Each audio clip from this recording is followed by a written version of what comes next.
मैं योगेंद्र पाल आपके साथ और हम पहुंचे हैं जवाहर कॉलोनी। आपको बता दें, एक चेन स्नैचिंग की घटना है और घर में विवाह है, विवाह का माहौल है। उस दौरान बाजार जाते हैं सामान वामान लेने और वहाँ चेन स्नैचिंग होती है।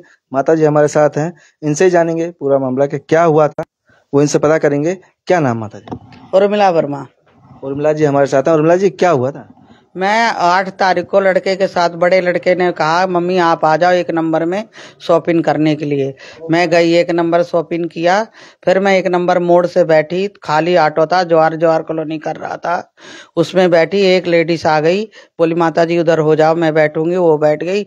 दूसरी, इतने मैं कुछ खिसक नहीं पाई, दूसरी एक बच्चा लेके आके बैठ गई। जो जैसे वो चली, मेरे यहाँ प्याली तक, जहाँ पुलिस चौकी है वहां तक मेरी चैन थी। मैंने 20 रुपया निकाले बटुए से, तब तक चैन थी। उसके बाद चैन, मैं उतरी दयानंद स्कूल के पास, चैन नहीं थी। मैंने आवाज लगाई, रोती गई, चिल्लाती रही कि मेरी चैन ले गए, मेरी चैन ले गई। ऑटो वाले ने देखा, मैंने हाथ दिया, पर ऑटो वाले ने ऑटो और बढ़ा लिया, स्पीड रोका नहीं। मैं उसके पीछा करती करती लक्ष्मी डेयरी तक गई हूँ। उसके बाद एक ऑटो वाला पूछा माता जी क्या हो गया? मैंने उससे कहा ऐसे ऐसी मेरी एक चैन ले गई। 2 लेडीज बैठी, बेटा उस ऑटो को वो करो, पीछा करो। उसने किया, फिर वो ऑटो पता नहीं कहाँ चला गया। मैं डिस्पोजल से आगे पुलिया पे पहुंच गई। मुझे ये नहीं पता लगा ऑटो वाला कहाँ गया। लेकिन जब वो आप बैठे वहाँ, तो उस दौरान वो ऑटो खाली था। हाँ, और खाली जैसे ही आप बैठे तो एक लेडीज बैठी है और उसके बाद दूसरी भी बैठ गई है। लेडी उस तरफ से आ गई। और जब जहाँ उतरे हैं आप, तो ऑटो वाले को आवाज भी दिया आपने, लेकिन वो रुका नहीं। ऑटो वाले ने मेरे को देखा, लेकिन रुका नहीं रुका नहीं। ऑटो वाले ने मेरे को देखा। हाँ, वो बिल्कुल था, उसके साथ है, गिरोह के साथ है वो। ऑटो वाले ने खिंचा। सेम टाइम हमने पुलिस में जाके कंप्लेंट लिखवाई। अभी तक कोई बात नहीं हुई पुलिस वाली। 8 तारीख की घटना और आज 23 तारीख हो गई है। 10-15 दिन हो गए, लेकिन अब तक भी कुछ नहीं पता लगा। तो आज क्या हुआ? आज लड़के ने फूलचंद के दुकान पे सामान लेने गया, क्योंकि छोटे बेटे की शादी है। तो उसने जाके देखा कि एक अम्मा की चैन काट के वो भग रही थी। वहाँ अम्मा चिल्ला रही थी। बड़े बेटे ने पूछा क्या हुआ? बोले मेरी ये चैन काट रही थी। कहती नहीं नहीं, मैं चैन नहीं काट रही हूँ। अम्मा ने आधा पकड़ रखा हाथ में, आधा उस लेडीज के हाथ में थे। वो लेडीज ऑटो से उतर के भग गई। अच्छा। ऑटो से उतर के भगने लगी। तो बड़े भैया ने मेरे बोला कि आप कहाँ भग रहे हो, आप ये रुकिए। तो कह रही आप हमें चोर क्यों बना रहे हो, हम तो चोर है ही नहीं। तो हमने बोला जब आप चोर नहीं हो बड़े भाई साहब ने, तो आप भग क्यों रहे हो? बिल्कुल सही। फिर वो दूसरे ऑटो में बैठे, तो हमने भैया ने, मेरे बड़े भाई ने उसको दूसरे ऑटो में नहीं बैठने दिया। ऑटो वाले को बोला भाई जा, और 112 पे फोन करा, इतने पुलिस के लिए रुकी। फिर उसने बार बार नैन चौक तक भगी, नैन चौक से दोबारा फिर एयरफोर्स की तरफ भगी। फिर वही ऑटो वाला द्वारा आ गया और उसने उसे बैठा लिया। तो उस ऑटो वाले ने बैठाया और उसके बाद उसने भगना चालू कर दिया ऑटो वाले। फिर उस ऑटो वाले को धमकाया, तो वो ऑटो वाले को बोला अभी रुक जा, पुलिस बुलाता हूँ। तो ऑटो वाला भग गया इन्हें छोड़ के। इन लेडीजों को हमने वहाँ, भैया ने मेरे वहां बैठा लिया। उसके बाद हमने पुलिस में इन्हें दिया गया है। और इसके बाद 4-5 लोग और आए हैं वहां पे। उस घटना को उन लोगों ने देखा और देखने के बाद उन लोगों ने पहचाना, दोनों लेडीज की शिनाख्त करी। एक आंटी की कल चेन स्नैचिंग हुई, उन्होंने पहचाना यही लेडीज थी। एक की 3 दिन पहले हुई है, एक की दिवाली वाले दिन हुई है।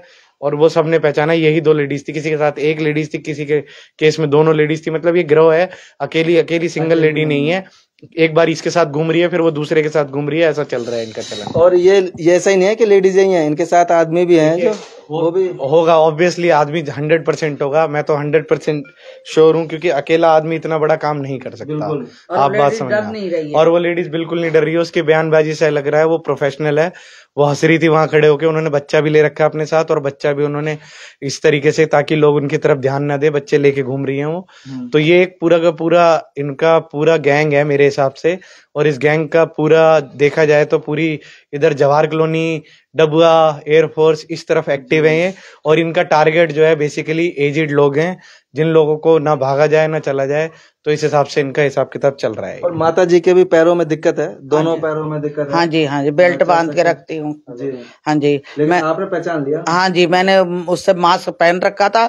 जब अभी गई, लड़के ने फोन करा कि मम्मी आप आइए, देखो यही है। तो मैंने उससे मास्क उतरवाया। मैंने एक जो लेडीज थी उसको पहचान लिया, क्यों उसने बाल पता नहीं कैसे कल्ली फल्ली क्या कर रखा है, इस करके मेरे वो नजरों में बसी हुई थी। मैंने उसको पहचान लिया। तो मैंने कहा तूने मेरी चैन तूने चुराया। करी नहीं, तुमने मेरे को इल्जाम क्यों लगा रही हो? तुम मुझे कहीं ले चलो, नीम का ले चलो, थाने ले चलो, मैं चोर नहीं हूँ। मैंने कहा नहीं, तूने मेरा लिया। करी नहीं, अभी पुलिस वालों के सामने बोलती है। मैंने कहा तूने मेरे दिवाली काली कर दी। तो करी अब तो आपकी दिवाली अच्छी बनेगी। अच्छा, पुलिस वालों के सामने ही कह रही है? हाँ जी, हाँ जी, ये बात बोला। चैन कितने तोले की थी? मतलब 2.5 ग्राम की थी। ओ 2.5 तोले की। 2.5 तोले की थी। हाँ जी, लगभग मतलब 1.5-2 लाख रुपए की हाँ, चैन थी। 2 लाख रुपए की चैन थी जी। और घर में शादी का माहौल हाँ है, जी, शादी विवाह का के माहौल है। हाँ जी, शादी का माहौल है। मैं तो निविया वालों से रिक्वेस्ट कर रही हूँ, बेटा हाथ जोड़ के मेरी चैन मिलनी चाहिए। पुलिस वाले तो अभी तक कोई कार्रवाई उन्होंने किया नहीं है। और अगर पुलिस चाहती तो जब आपके साथ जो घटना हुई थी वहाँ जहाँ आपको उतारा था सारण में, बैंक के सामने, हाँ जी, तो वहाँ से भी सीसीटीवी फुटेज ले सकती थी, जिससे उसका ऑटो का नंबर आ जाता और वो पकड़े जाते कौन थे। लेकिन अभी भी जो पकड़े गए हैं तो ये पूरा ग्रोह है। अगर पुलिस चाहेगी तो ये पूरा ग्रोह ही सामने आ पूरा जाएगा। ग्रोह है जी। हाँ, अगर पुलिस वालों ने चाहा तो ये पकड़े जाएंगे, पैसे मिल जाएंगे, या चीज बेचा क्या, कहाँ बेचा, क्या किया। गिरोह तो जैसे दिखाते हैं टीवी में, बहुत बहुत दिखाते हैं। तो अगर हमारे भारत की पुलिस ऐसी होगी तो चीज मिल जानी चाहिए। हाँ, हरियाणा पुलिस का बहुत बहुत धन्यवाद है अगर चीज मिल जाए तो। हाँ जी, बिल्कुल। तो आप देख सकते हैं फरीदाबाद के किस तरह से हुआ और कई लोगों के साथ। और ये जो गिरोह है ये लगातार सक्रिय है पूरे फरीदाबाद में। पता नहीं कितने लोग हैं इनके साथ, और ऐसी कई घटना सामने आती हैं। कई लोग कंप्लेंट करते हैं लेकिन उन कंप्लेंटों पे कोई कार्रवाई नहीं होती। और आज जैसा कि वो पकड़ी गई है, पकड़ाया है, आगे देखते हैं कि पुलिस इसमें क्या कार्रवाई करती है और कैसे उस गिरोह तक पहुंचती है और इनकी चीज इन्हें सही सलामत मिलती है या नहीं मिलती है। जो भी अपडेट होगी वो भी आपको जरूर बताएंगे। जोड़ेंगे आपको शहर की ऐसी और महत्वपूर्ण खबरों के साथ। बहुत बहुत धन्यवाद।